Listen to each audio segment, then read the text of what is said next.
All right, welcome. Oh, what day is it? It's day 66. I don't have that on the I don't have that in the title. I ran out of space. It's day 66, right? Of the FLoB-a-Thon Subathon. And today we have a very special guest. Let's ring him up on the old internet phone.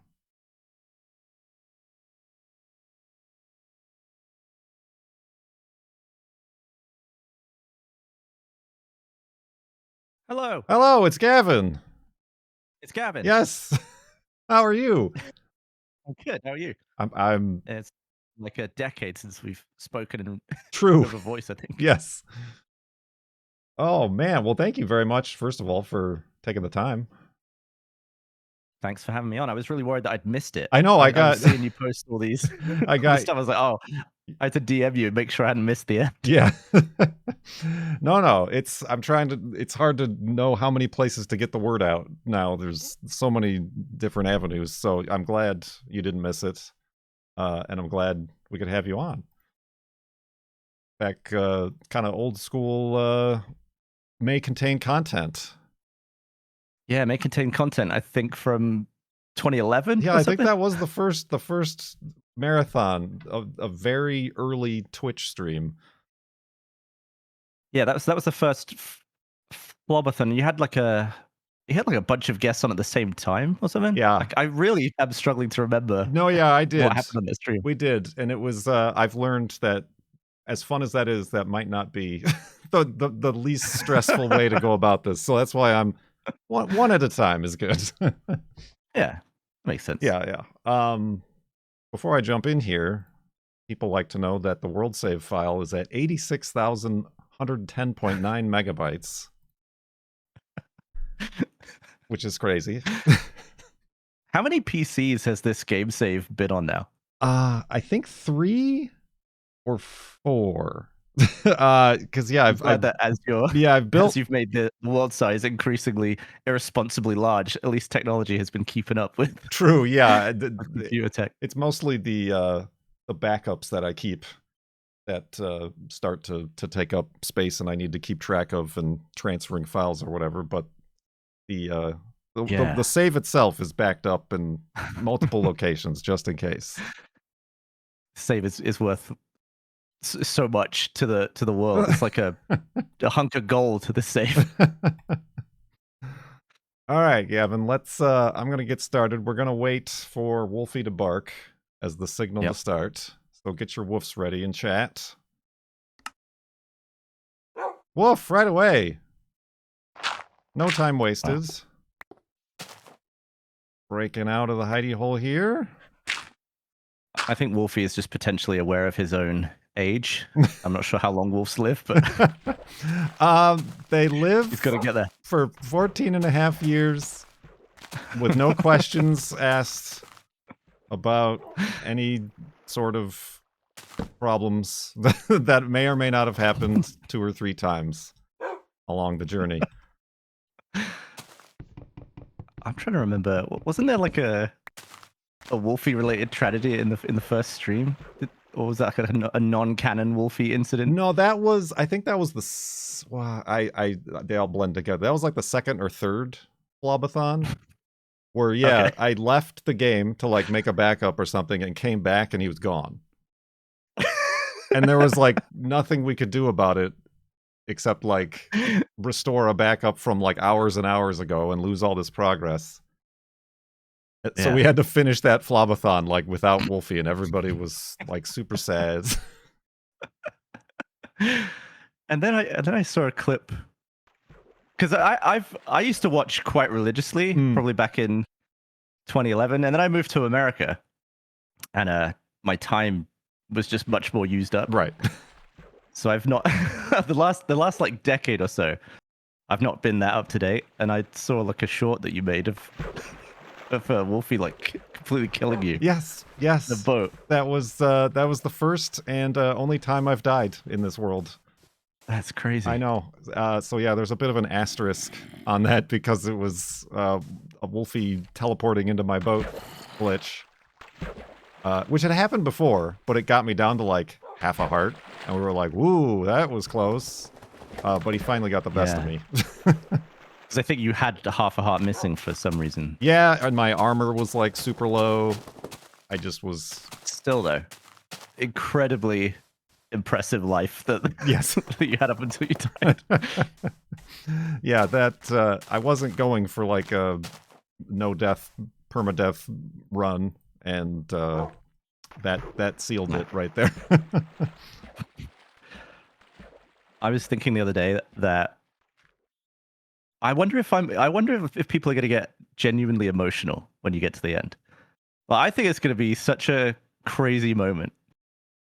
Yeah, people keep asking me if I'm gonna like cry or something. I'm like, I don't know. I don't think so. I'm not really a crying person. But then again, like they've asked me maybe like a week or two ago, but like now, thinking it's like Saturday, the nerves are starting to pick up, and I'm like, oh geez, it's starting to get real. Yeah.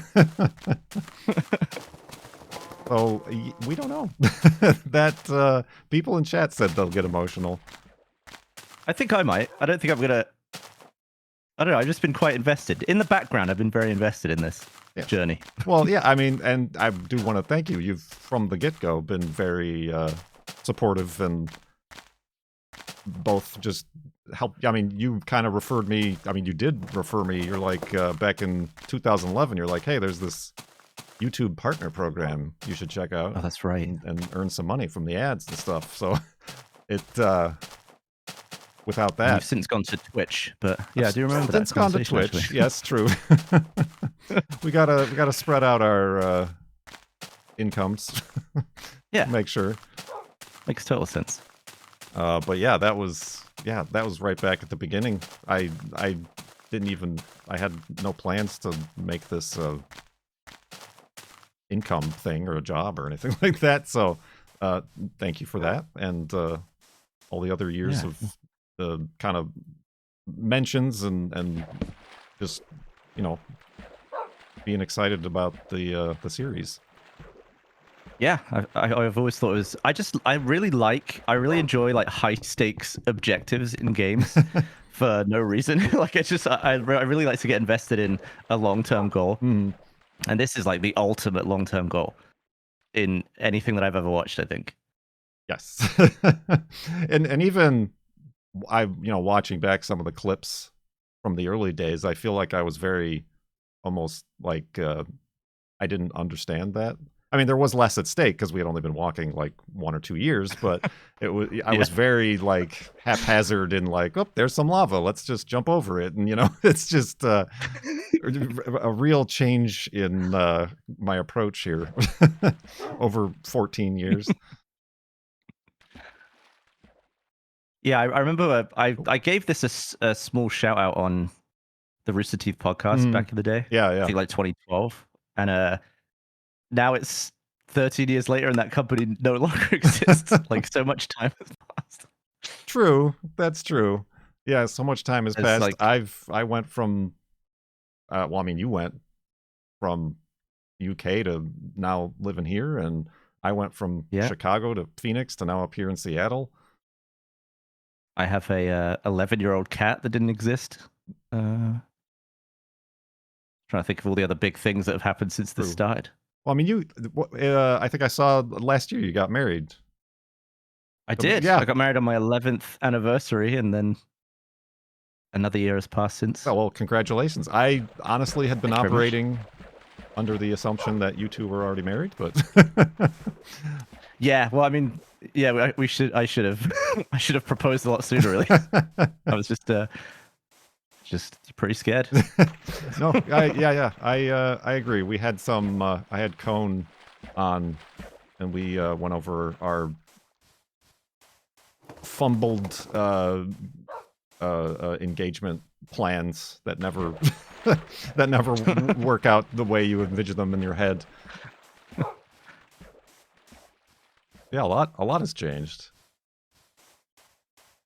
It's amazing to see how juddery everything is now. I remember it was kind of getting uncomfortable on the eyes when I last watched, and now it's like a completely obscene. Yeah, a lot of people say it's better because it's a much bigger jump in the jitter. Yeah, I can totally see that because it's not. It looks less glitchy and more like you can predict the jitters a little bit. But yeah, look at that offset. That's crazy. It is, and even like I always like to have fun with the torches, like the flame from the torch is like a whole block off, and it's oh, that's great. Yeah. We did when we passed this wow, look at that. When we passed this jitter increase, we did have to do a couple fixes. One where Wolfie kept spawning into the block because his offset was off too, so there was a fix for that. And a fix for falling sand would duplicate due to the offset and would completely lag out the game. So we did a fix for that to change it. Instead of using the floating points, it uses another video game term, double precision or something like that. But we kept the visual jitter. Like that's something else you could like kind of modify and fix, but I feel like the visual jitter is kind of part of it. So is everything entirely... Because I know a lot of people have like teleported to the Farlands and seen all the weird things that happen there, but is there anything that's different because you're walking there? I don't think so. That's how I kind of started thinking about the Farlands. I really didn't look into this when I started, like in 2011. I kind of thought, oh, it's like a gradual decay of the terrain. But no, it is like literally just going to be a wall. Yeah, like suddenly Farlands. Yeah, yeah. I mean, the interesting thing is we saw a lot of what we're calling ghost chunks and spawn chunks. Basically, the game, and there's reasons, but again, I didn't take the time to listen what they are, but it loads chunks from like pre-existing files, like the region files, I suppose, and spawns them in front of us. So like in the middle of the ocean, there's just a giant, pillar of land. And is that based on somewhere you've been? It isn't, and that's the thing that I don't think anybody understands. It pulls it from millions of blocks ago, and then just it randomly shows up, and you can go on it and edit the land and terrain and stuff like that. But if you log out and log back in again, it'll disappear.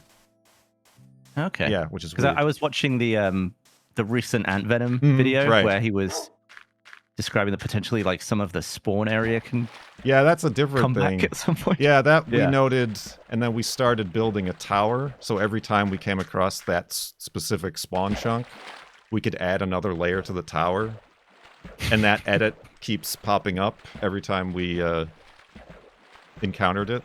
That was kind of fun. It's got to be one of the weirdest worlds. Like, it would be so insane if it did load a chunk that you'd actually set foot through before, and there was just like an echo of you walking through it when you found it. Like weird sci-fi stuff started happening. That'd be crazy. Right. Yeah. I mean, that is... when I first heard about that stuff, they called them like spawn chunks, and I thought like my spawn house and like cabin would show up, but it's kind of random. So it didn't choose that area. It chose like another area that I didn't build anything on. What question do you think you get asked the most about your journey so far? Well, recently it's what am I going to do after? Right. It's like, are you going to walk back to spawn? I don't. Well, I mean, the way I see it, this is one of 4 Farlands. Yes, yes, it is. There is the choice to like turn one direction and go to the corner of Farlands, but that's another. that's doubling the distance. I don't really want to walk back. I don't feel like that's as interesting Yeah. I wonder how different it would be too, because, I mean, I suppose it's loading in the world as you're walking it, but it's already loaded in the world behind you. But there's no way you could walk the same exact path back. I assume you would end up like thousands of miles off from where you started. Right. We did have because those spawn chunks and those weird glitches happen along like the 0 axis, like perfectly X0. Yeah. We did have a tracker, so we could stay on that for like the last year or so, just so we could encounter those things. But yeah, without that, I'm all over the place. Like, I'm leaning left and right. At one point, I think we were like 70,000 blocks off the center when we pressed F3. That's great. So yeah, that would be very difficult to like exactly retrace my steps.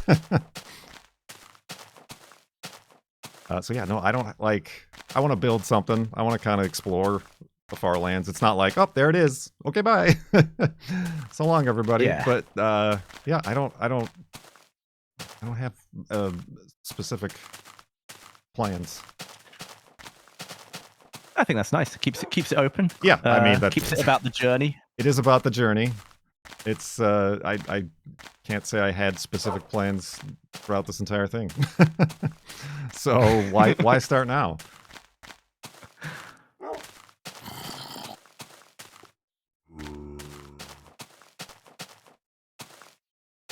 I'm curious. I do have a few questions for you. You can be in the hot seat too. I'm curious if you've kept things from slow-mo videos to like have on display. Like I'm imagining like the Fabio ballistics gel head or something on your desk. I really love keeping stuff. Yeah. I love yeah, I've got like a little museum area of just like a piece of old balloon, or like if we blow something up and like a piece of it lands near me, I'll try and keep it. There's various different things. Because I think it's nice to have a little...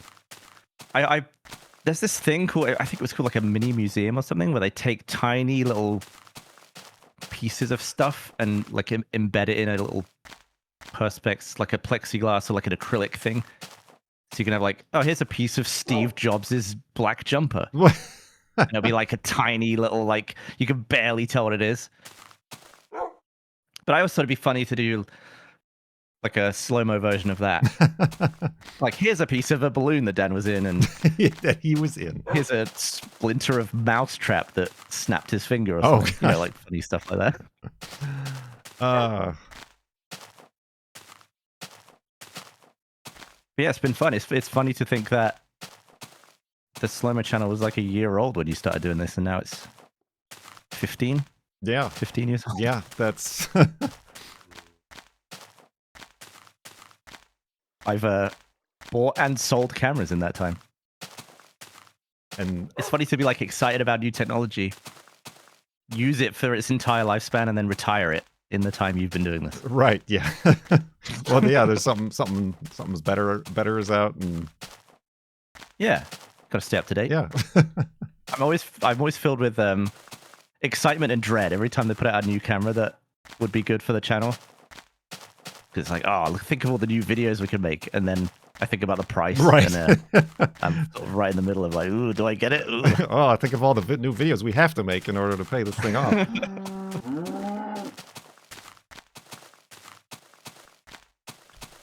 Because you started with the slow-mo cameras because you were working like in movies, right? Like that was like your first access to the channel. I was probably 4 or 5 years into a slow-mo career when I started the channel. And I think it was just mainly because of the recession, really like dating stuff. But which one? I was just getting less work. Which one? Yeah. But yeah, around like 2009, 2010, it was just like a little bit quiet. And I thought, there's got to be other ways to make money with these cameras. Is that something you'd ever see yourself getting back into, like movies or back to the film industry? Yeah, into that industry. There's definitely elements to it that I miss. Like I miss the variety of it, and like you get to work with a lot of different people, and you end up with interesting stories from different film sets. But I really don't miss the stress, and I don't miss waking up at 5 a.m. Yeah, a lot of early. I don't know anything about the movie industry, like early calls, time, whatever they're called. I'm trying. A lot of the time, there's just like a blanket call for crew. Like everyone shares the same call time, and then maybe like cast would be an hour later than that. But sometimes they're not going to get to the slow-mo until like 4 in the afternoon. So you're just sort of trying to be ready all day. It like puts like it's not stressful, but it puts you kind of on edge. Like there's no relaxing. You're like, okay, everything's ready. And then enough time passes where you're like, okay, is everything still ready? Is it, yes. Has anything changed? You keep an eye on the set in the last 6 hours. And then suddenly they're like, all right, Phantom over here. And you're like, ugh! Oh, crap. Now I'm wasting everybody's time. Oh, no. Yeah, now everyone's waiting on me somehow. Yeah, it was a lot of that. It was a lot of waking up early, and then at the end of the shoot, they would often want the footage, which I then had to download, and that would take forever. That would actually be a lot quicker now, because faster connections exist, but I would be there downloading through like FireWire 800 at the end of a shoot. But thankfully, there's like Thunderbolt and USB 3 now and all that stuff. Is there any like instead of slow-mo, like any other aspect of that industry you'd want to get into, like I don't know, like writing or acting or something, or is your interest in the... so. I think I'm mainly just into visuals, and I do really like the slow-mo aspect of filming something that you can't see very well and then watching it much slower still excites me. I don't necessarily think the industry in general excites me that much in any other role. Like, it would be cool to direct something occasionally, but once again, just like the pressure of having the entire crew like waiting on your every word, just kind of freaks me out a little bit. No, I get that. Because there was some elements to that we did a few YouTube originals, and our first YouTube original show, it wasn't anything like my pitch. It was they took my idea and were like, what if you did it, but like there were 60 videos instead of 10? And I was like, oh god. suddenly we're like bulk shooting a bunch of stuff in the desert, and some days there was like 70 people there. Oh my. Just because of all the various different being able to like set up in one place, shoot a thing, and then pivot to a different part of the desert where everything's all ready. It just took a lot of people. And I'm used to shooting with just Dan. Right, yeah. Like, literally, whenever we're shooting, there's no one else there. And we kind of just work at our own pace, and we can kind of get on with stuff without even really talking about it. We just know our roles. So to like arrive on set and then suddenly get like 18 different questions was very overwhelming. To the point where I wasn't really thinking about what we were going to say in the videos, because I've been dealing with just like crew questions all morning. So suddenly I'd be like in front of the camera, just like, oh, I feel like I'm now dropping the ball on the bit I'm supposed to be doing. Yeah. Yeah, that would be stressful. Yeah, so we only did a few of those, and they were fun, but I think when it comes down to it, I'm still in that mode, that mindset of just classic YouTube, like a couple of idiots, just unscripted, seeing what happens. I much prefer that.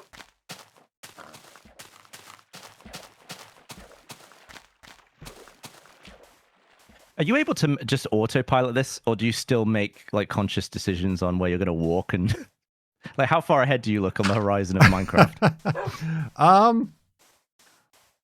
I mean, sometimes I do fall into an autopilot, and then that's when like falling into a deep hole or something really snaps me out of it, and it's like, oh geez, I gotta be careful.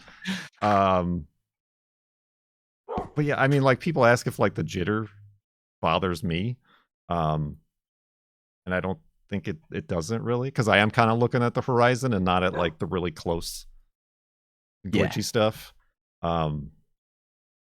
I think a lot of that also has to do with like frame rates. Like I'm watching it here on my PC at like the whatever native frame rate, and then like everybody else is watching on Twitch or YouTube when it's scaled down to 60 and stuff like that. So no, and then like there's still stuff that kind of surprises us, or is like, that's an interesting thing or mountain or whatever, and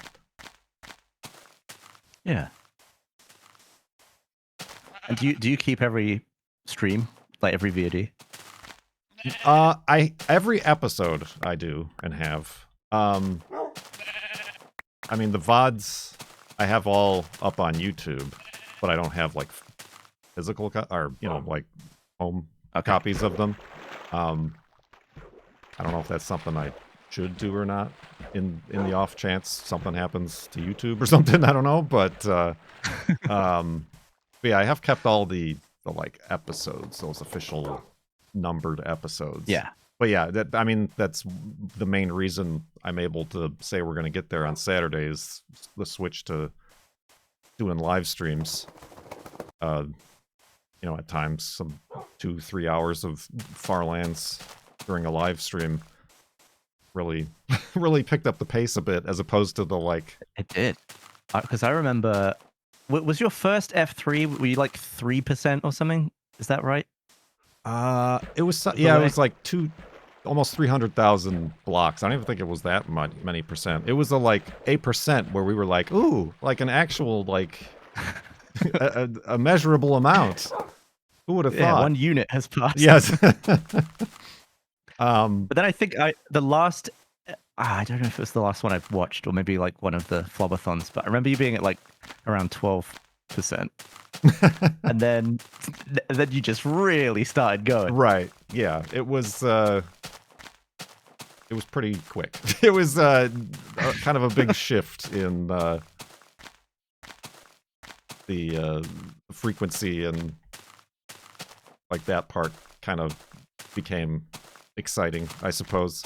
And I mean, I don't know if you've heard, Gavin. I hope it doesn't disappoint you, but others at this point have walked to the Farlands. Oh, that I didn't know that. Okay. He's like, oh well, then goodbye. Click. I'll see ya. No. But were you the first to start walking then? I was the first to start, and the first person to have done it and like streamed it all on YouTube. So like it's verified. Was like back in I think they did it in 2020. They finished. Okay. Which, like, congratulations to them. Like, they were speed running it. But a little bit of me is like, what took you so long? Like, how I've been at it for 9 years before that. But yeah, it's a very different vibe.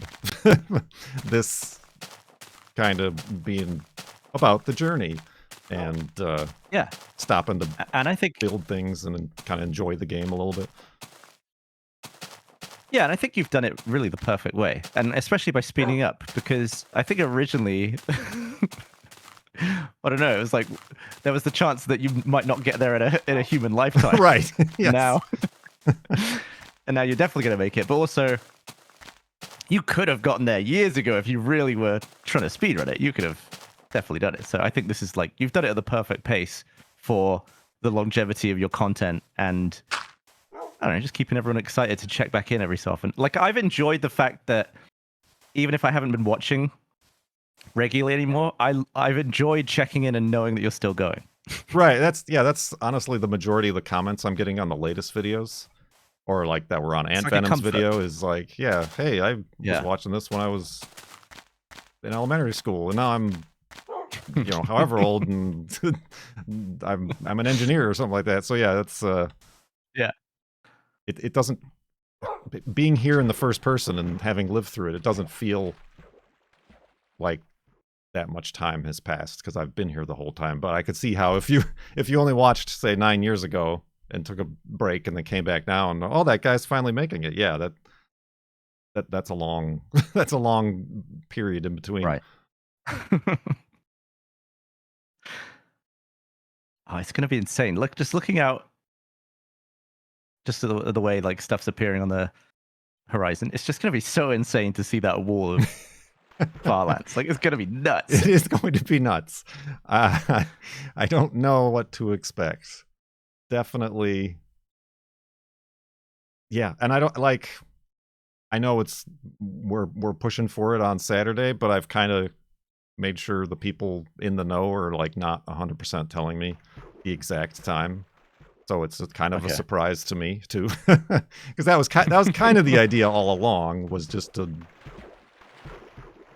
not know because we don't press F3 or have that information. Yeah. But that was a little bit like unfeasible here once we came to it. So what else do we know about? Like, how I've not done too much research into the Farlands. Like, is the world just Farlands after that, or is it like a chunk of Farlands and then it goes back to normal? Like, how does it work after you hit the Farlands? I've not done that much research either, Gavin. As far as I know, it's just Farlands. Okay. Continually until like there is a hard limit, which I think is like after 32 million blocks, where you'll like fall through the world and out of the void because whatever gets generated past that isn't like real. Yeah. But yeah, and then there's like Farlands, there's corner Farlands where they're kind of like meeting and overlapping. There's a Farlands in the Nether, which is the same thing, but in the Nether.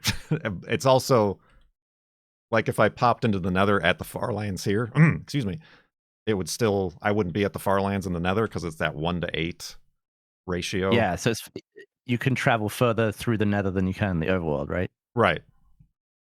So yeah, if I popped into the Nether, I would still have another 8 million blocks to walk to get to the Nether Farlands. So yeah, there's a bunch of different things going for it, but yeah, it's gonna be interesting. I don't know how easy it's going to be to like traverse, because I'd like to go in there and check it out. We do think we'll have to like leave Wolfie behind. He's already a bit of a klutz. So to go through these giant caverns and vertical walls might not be the best. Oh yeah, I didn't even think about that. That'd be so tragic, just sitting him down and watching him fade away as you go. We'll make him a nice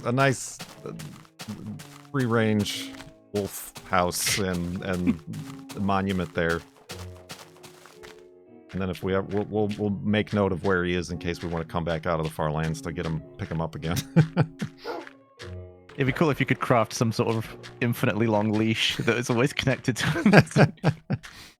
So you could see which direction he was. Yeah. Maybe reset my compass to Wolfie instead of my spawn. Yeah.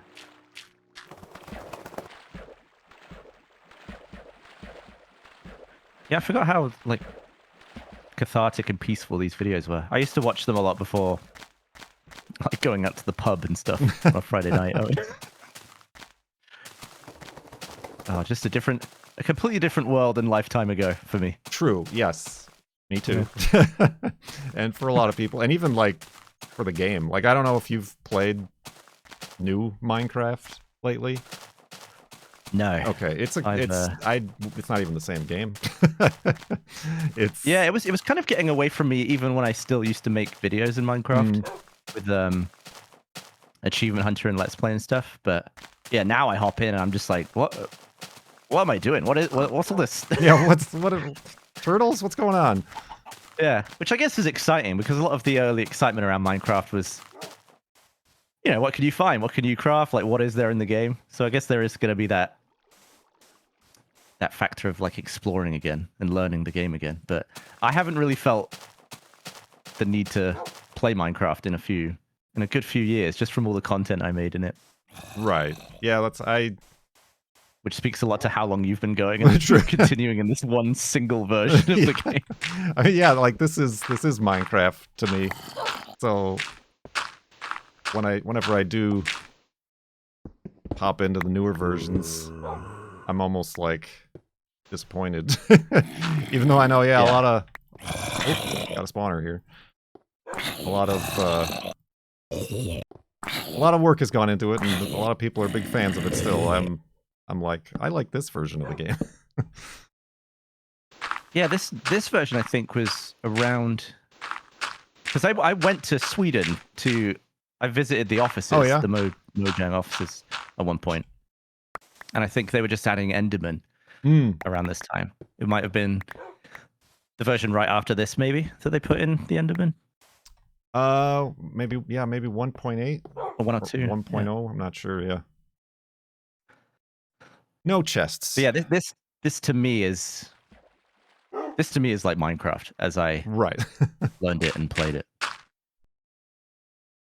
It was 1.8. Okay.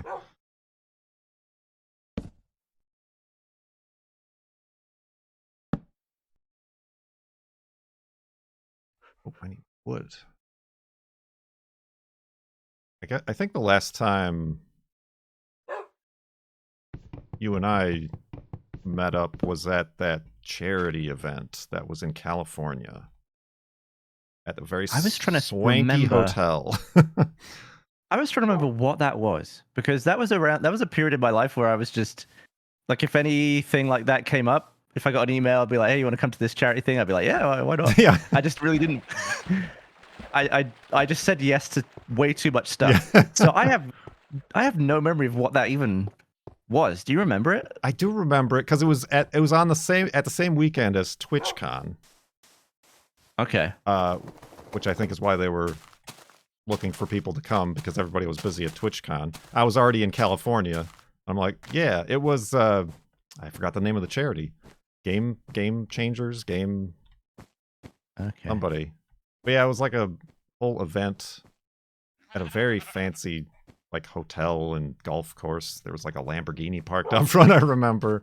Yeah, I mean, it was very much like 50 to 60-year-old dude resort vibes. No, but they put on a nice little soiree at the end for everybody who participated. Yeah, and I think that was the second time we've met, because I met you at PAX. Right. Previously, I remember being excited to to take a picture with you. Yeah. God, that reminds me as well. You were quite deep into Farlands or Bust before you even did a face reveal. I'm trying to remember. I don't think I kept it for too long. It wasn't too long, but I do remember being invested in, like you saying, you were going to show everyone what you look like. Yeah. I was like, there. Yeah, I mean, this was well before face cams. Obviously, that kind of popped up with streaming, but now everybody does it even on their YouTube videos. I still know some Minecraft YouTubers who still haven't done any sort of face reveals, and kind of good on them. Yeah, I feel like my entire Minecraft Let's Playing career was faceless. Right. I mean, people knew my face from other stuff, but yeah, we were never that interested in having our mugs all over the Minecraft videos.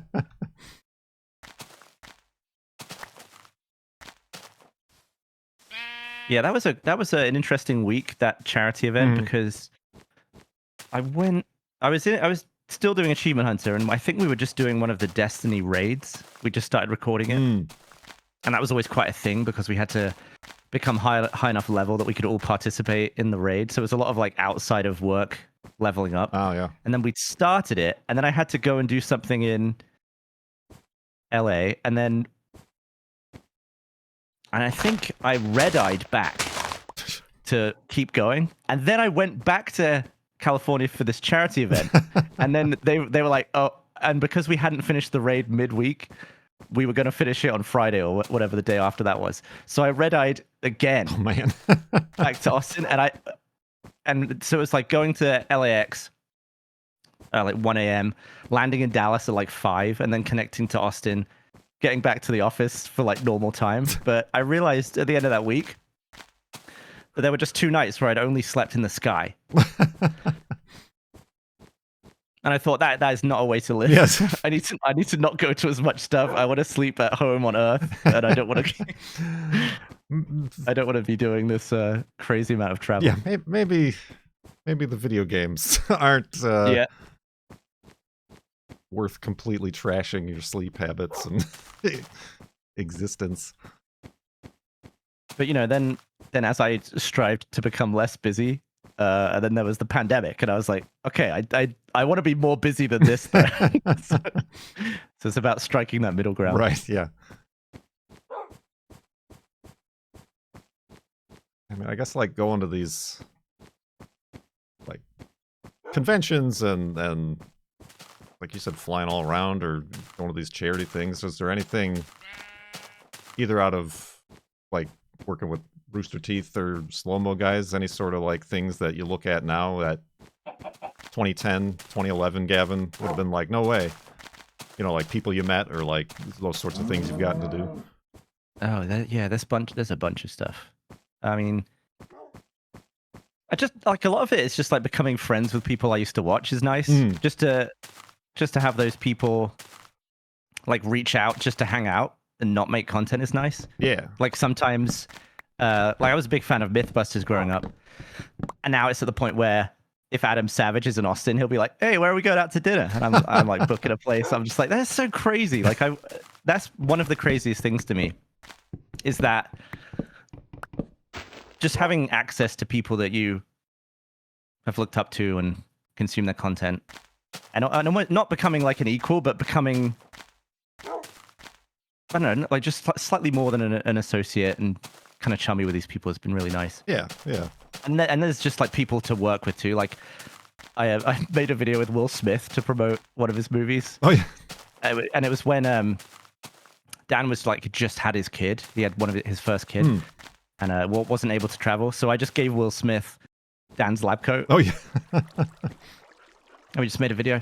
And it was one of those things where like in the moment it's just crazy chaos and adrenaline. And then after I packed up, I was just like, whoa, what is my life? Yeah. How has this happened? What is going on here? But yeah, it was really funny. The last time I saw Adam Savage, instead of being like, "Oh hey, how's it going? Big fan, you know, nice to meet you. We watch each other's stuff." The last time I saw him, he was like, "Nice haircut," and I was like, "It's so wild that instead of being like, what have you been up to?" He's seen me recently enough that he's noticed that my hair's been cut. I just thought it was quite nice. It's quite funny. Yeah, that would be weird.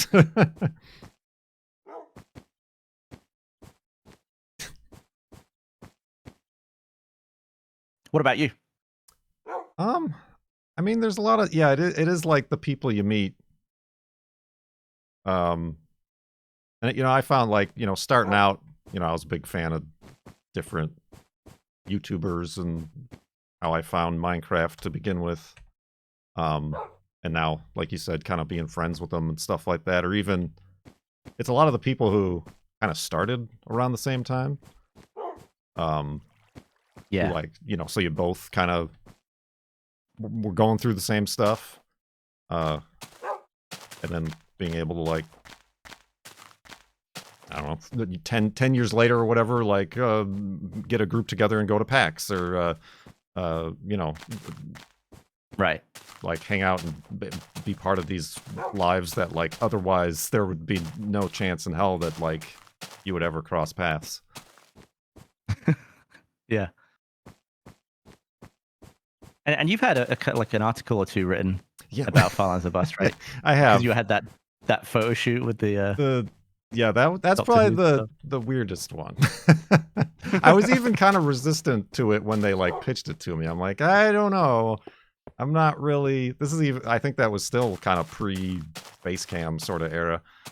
I'm kind of not really that kind of guy. Like, yeah. But I've always related to that a lot. Like being like growing up such an introvert. Like I grew up incredibly shy, right? And I feel like, you know, always shying away from attention. And then I moved to America and I had like the complete opposite in my career. But yeah, I definitely relate to being like slightly uncomfortable when all those opportunities come up. You're just like, ooh, I don't know.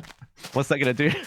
Right. Yeah. They set up a whole thing in my garage and did the whole photo shoot and did like an interview at my desk to make that YouTube video that, you know, you never feel like you're, why did I answer that? Or why did I say it that way? What was going through my head? Yeah, and even just to like, I mean, I think everybody as a little kid growing up went to the library or whatever and had looked through the Guinness World Records books. Yeah. So to like have one of those, which I guess growing up, I kind of, I don't know if I put the same reverence into them as I did when I was like 6 years old or whatever, but yeah, that's weird. That's definitely weird and unexpected. And then to be like recognized from that. Oh, I saw you on the world records book, or my face was on like the in-store kind of bookshelf display they had for that year. I never got to see any of those, but maybe thankfully, but yeah. Yeah, that's kind of weird. And yeah, that was another thing I did a lot of, was like interviews, and yeah, they want to ask this, or they want you to hop into this stream or podcast or whatever. And it's just like, that made me uncomfortable to the point where I'm like, yeah. The more of these requests I get, the more I'm like, can you send me your questions like in an email and I'll answer them? Or which I don't know if that's like good for career-wise for spreading the word or getting the word out, but it's better for my mental health. Yeah, and it's something about doing live, like recorded interviews with a microphone and stuff. I feel like I get misquoted so much. Really? Not like necessarily in a awful way, but just like the journalist might miss the point of what I'm saying, and I'm not the most articulate person, so I feel like a nice text reply is always easier, right? Because a lot of the time they just get the complete wrong end of the stick. Happens with Dan too. Like we both just say stuff off the cuff, and then it ends up written, and it's like, what are they talking about? they make the headline out of it. I literally just said that as a joke. Yeah. Like I think at one point, because Dan was in the army, and his rank was listed as a lieutenant corporal or something, which isn't a real rank. They just like conflated one thing he said with another or something. I don't know. But yeah, it always just feels like quite like the journalist was definitely just doing their job that day. Yeah.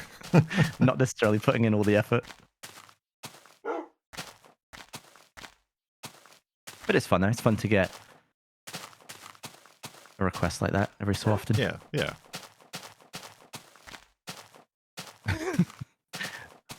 Someone in your chat wrote, this interview could have been an email. Very funny.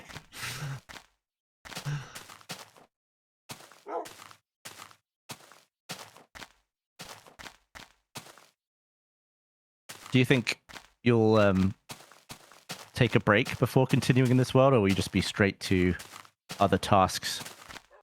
Well, a break would be nice. Because I was thinking that, especially when you have a long-running project like this, I'm sure since this started, you've had many of ups and downs, and to have to like, I don't know, keep the same vibe going the whole time, right, is going to be harder to do at some points than others. Right. Oh yeah, definitely. And there have been, what the fans coined some Kurt J. Mac hiatuses, to take care of. Yeah, stuff that happens. And that's, I guess that's been another like nice part of either just this series or just the work of doing YouTube, Twitch, or whatever. It's never good, I suppose, to disappear for too long, but to be able to come back and like build that back up again, build up the momentum and like the interest and the hype for stuff has always been positive. And then sometimes in your head it helps like file away the memories in like different eras almost. Yeah, definitely.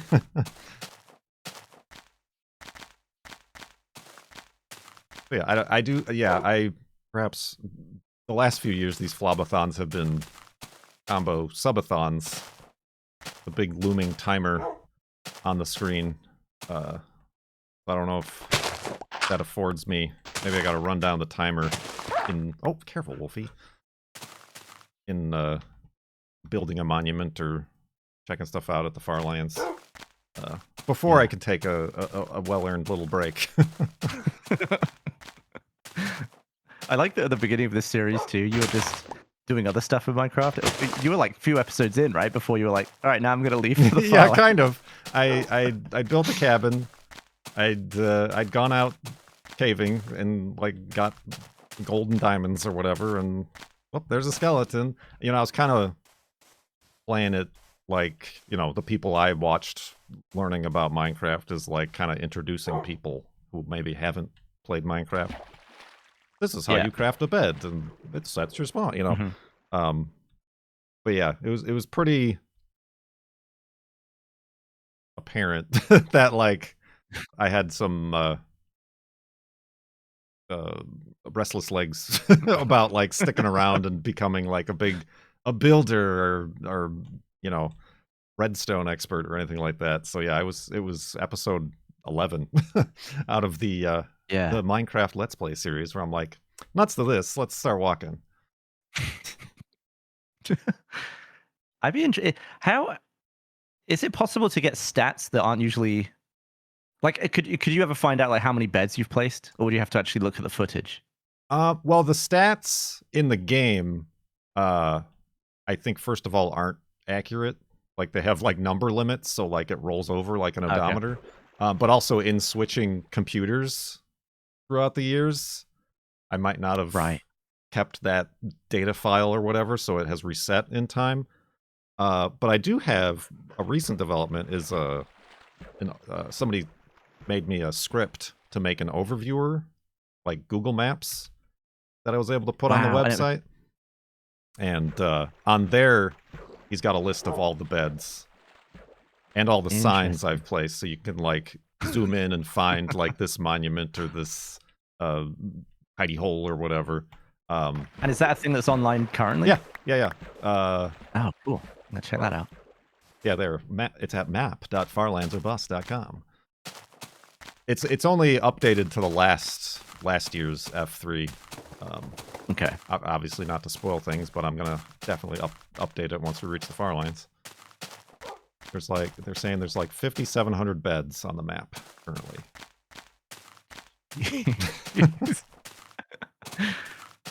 Yeah, like I'm fascinated by that kind of stuff, like how many beds, like how many in-game days, how many hours, like how many calories you might have burned if you walked this in real life. Like that kind of stuff's really interesting to think about. Yeah, there's some people in my Discord who are like tracking as if I like started somewhere on Earth and was going like across Europe or, you know, wherever to like get like real world distances. Yeah. Eurasia, sorry, Europe. There's a few. That's the person who's doing it.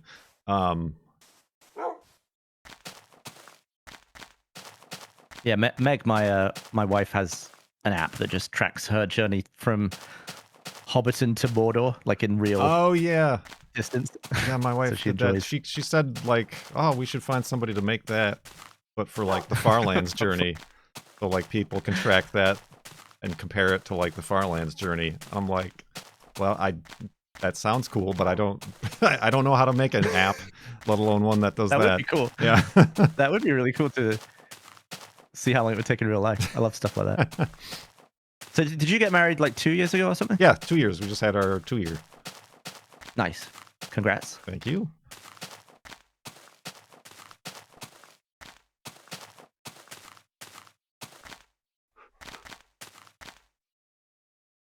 Last night. Yeah, the amount of Wolfie teleports would also be interesting. Or like how many hearts of damage you've taken in total.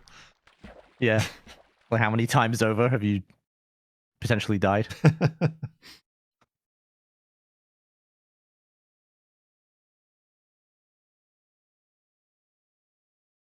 Yeah, it's long.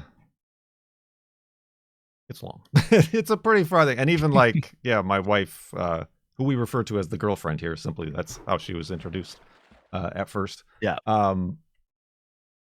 Like I want her obviously to be here and hang out on Saturday, and or even like be a guest. And she's been on the stream before, but she's like, she feels like she's intruding on something that's been going on for 14 years.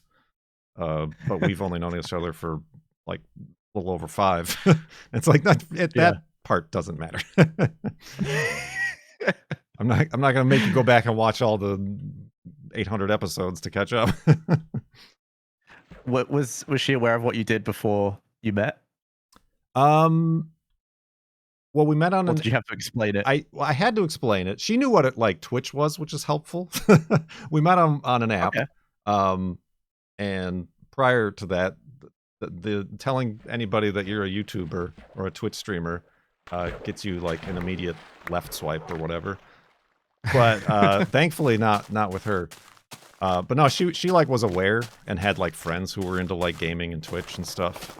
And she said she had them like check me out online to make sure I was like not a weirdo. I mean, I was, but also like she's like, oh, she heard about like all the charity stuff we've done, and that sounded cool. So, and you've done a few charities at this point, right?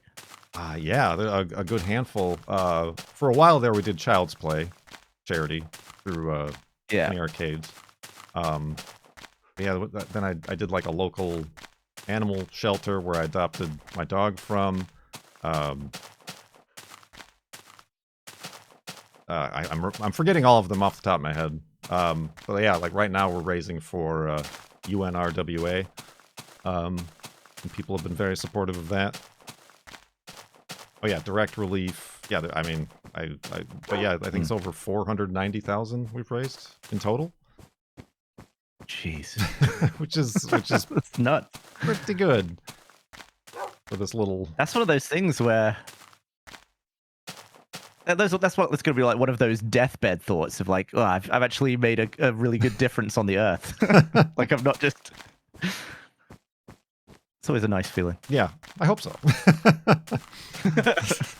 Let's hope I remember everything for that. That'd be nice. Yeah, it's definitely my biggest fear. Yeah. Yeah, I remember it's something that really stuck with me. I remember reading that Peter Falk, by the end of his life, couldn't remember being Columbo. I was like, that's so sad. I hope. Yeah, that's no good. I hope that doesn't happen to me.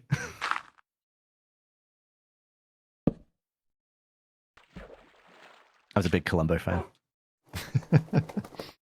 That makes sense now. Yeah, one of my cats is called Columbo. Nope.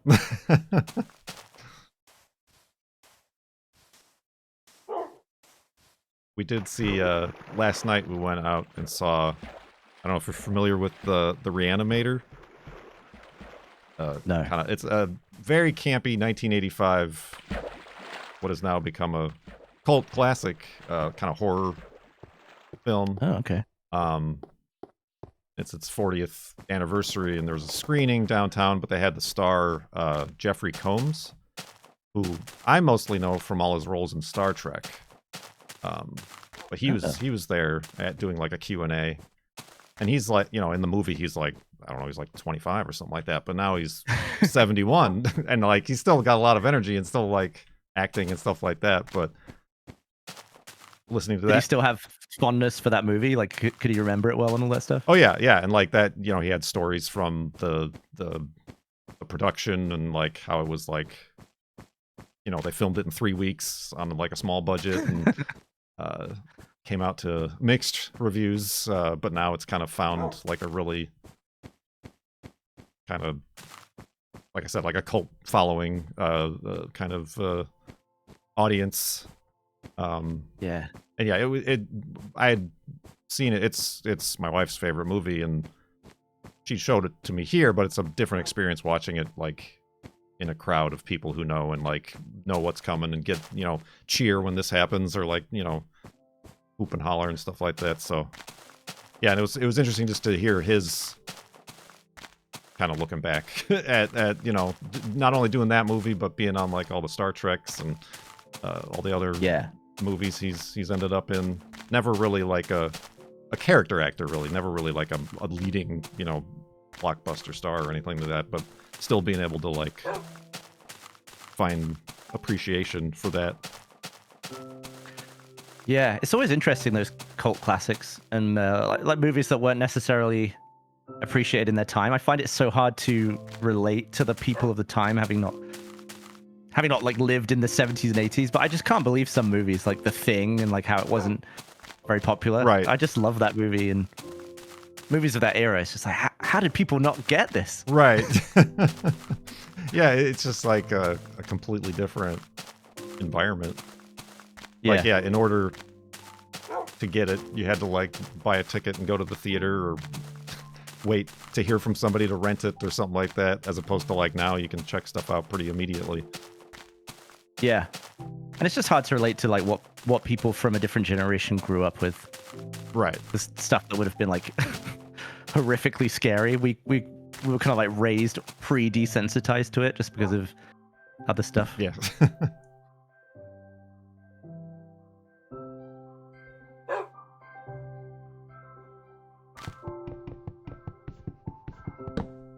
Yeah, like how many boats you've made must be an interesting stat as well.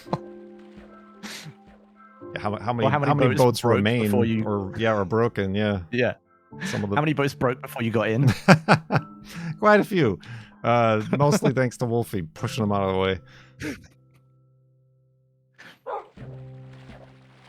Would you say you're more scared of dying in this game after, like, now that you've died, or did it kind of take some of the stress away from having a first death?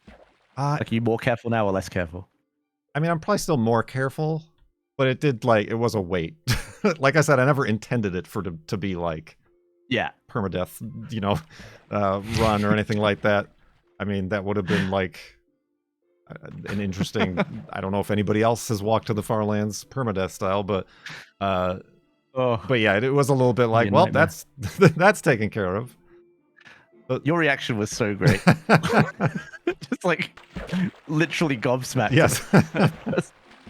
Because it was also the first, like, we were leaving the F3 monument. It was the first episode of the new season.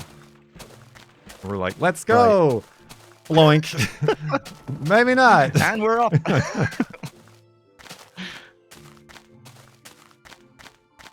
and the beds work in resetting the spawn point. So that was another good That's good to have checked out.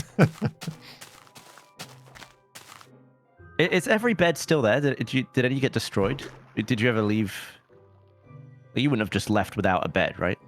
Right. No, every bed is probably still there. I like when I'm building stuff or whatever, I'll like relocate the bed to like a more convenient spot when I'm building or mining or whatever. But as far as like, because the hidey holes, it only takes you to the last. It's only the last bed that works, right? So if you lost. Right, the most recent the previous bed, you would go back to spawn. Exactly. Yeah. Okay. Which was something. I don't think I would have decided to do this if they hadn't added beds to the game. Yeah, because I feel like if for some reason a creeper got you right as you were getting out of bed, and it took out the bed and you, that would be catastrophic. That would be go back to spawn time. Just uninstall the game. Right. That's also why I keep backups. Yeah. It's like, okay. It's a video game. We can do that. We can enter a different timeline if we want to.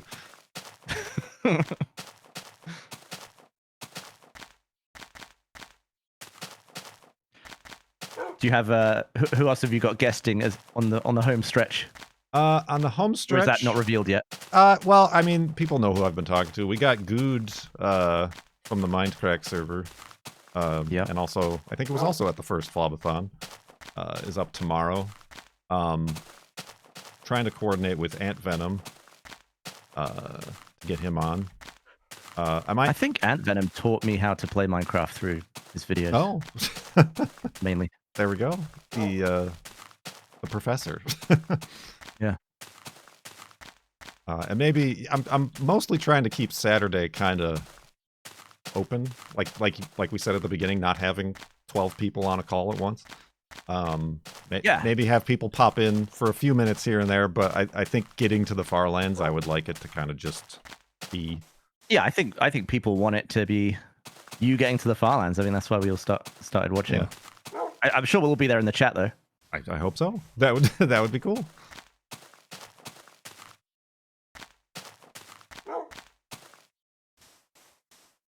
Well, I know I don't have any plans after the Farlands here. Specific plans. How about you? Any like long-term plans? I mean, you said you're pretty happy with the YouTube vibe and doing those sorts of things, but like, we all know it can't be forever. Yeah, it can't be forever. And I already feel like 15 years of slow-mo channel has been like, I'd be happy to. I don't want it to end, Right? But I mean, if it had to end, I'd be like, that was that's a great project. Mm-hmm. Proud of it. But it has been more difficult recently because Dan's visa was actually tied to Rooster Teeth, because technically I made slow-mo under Rooster Teeth when I was an employee there. Right. I still owned it, but it was technically like I could do production through them. So they had his visa, like his work visa was through Rooster Teeth, and company no longer exists. Right. So his visa doesn't exist. So I'm currently working on trying to get him a new US work visa. Yeah, and or that I might just have to start. Certainly hasn't gotten any easier. You are correct about that. I hear it in your voice. Message received. Yeah, very difficult. Lots of lawyers telling me, because basically I'm a company of one person now, and I'm a foreigner myself. Right. So it's definitely not as easy as a large US founded production company, but I'm gonna still try. And in the meantime, I can always go to England and film with him. Mm-hmm. And I've also, like, I haven't filmed with him for over a year at this point. I've just been releasing content that we already filmed. Right, yeah. The pandemic put me in a real turd position in that we didn't have anything banked. It was, we batch record, and typically we'll shoot like 10, and then he'll come back when I've depleted those. But it just so happened the pandemic, the travel ban started right as I'd just run out of stuff. Oh, geez. So I did like the whole pandemic alone, and it changes the vibe of the videos. Yeah. Like I tried to focus more on like educational stuff, but a lot of people are subscribed for the the banter and just the sort of fun atmosphere of two people instead of one. Mm-hmm. So I think people don't like it as much if it's just me, and I don't like making it as much if it's just me. Yeah. So ever since that, I have kept a huge back catalog of stuff that we've shot that hasn't been released. So now I'm just releasing that stuff while I wait for hopefully a new visa one day. Yeah. Well, I hope that goes well and is less stressful than I'm sure it actually is. Yeah, I don't know. I feel like I'm better at not stressing too much about that kind of thing anymore. Like I was really freaked out in the pandemic, and it did me no favors just being worried all the time. So I feel like I've gotten better at just putting stuff into perspective and being like, it's not the end of the world.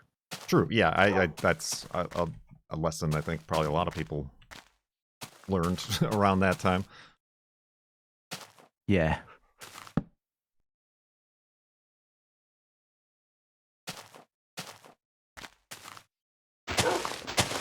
All right. Yeah, hopefully I'll be able to come on one of your streams like a decade from now and talk about how it's been a decade since we've talked. Yes, and somebody convinced me to walk to the corner of Farlands or something. Yes, that would be very cool. All right, I just broke my pickaxe. Always convenient when you're building a hidey hole. I am going to build a diamond pickaxe. We picked up some diamonds recently. Let's do this.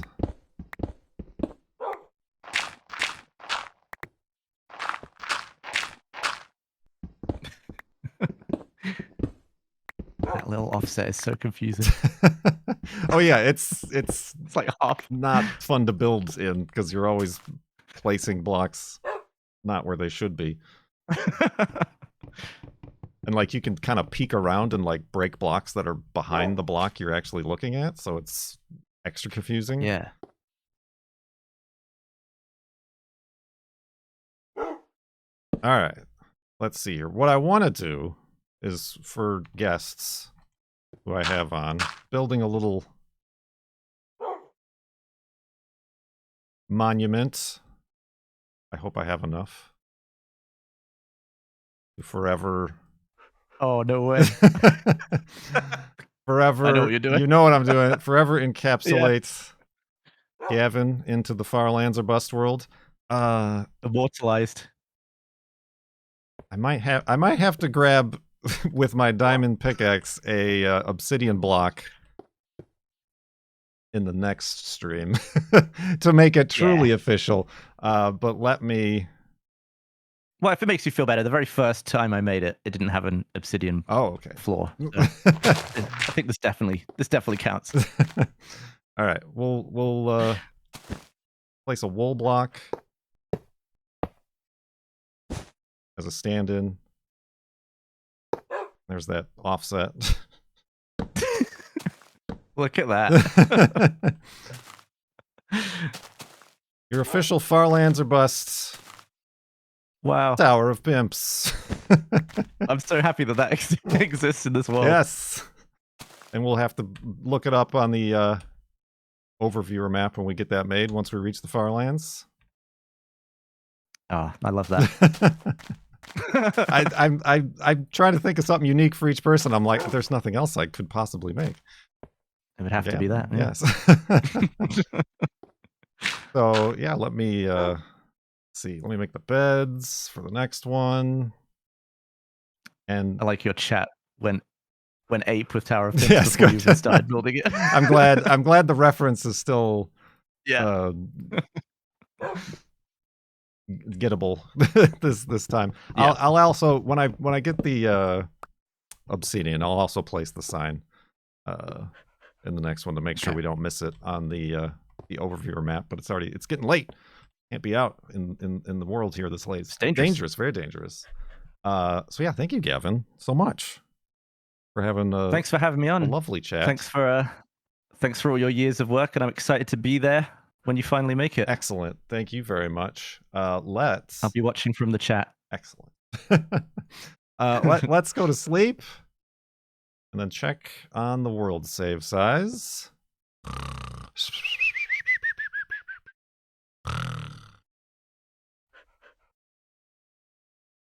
It, as seen on TV, is at 86,180.17 megabytes. And yeah, thanks again. I really appreciate it. It was really fun. Thanks so much for having me on. Yeah. Thanks to everyone watching. Gavin, everybody. Round of applause.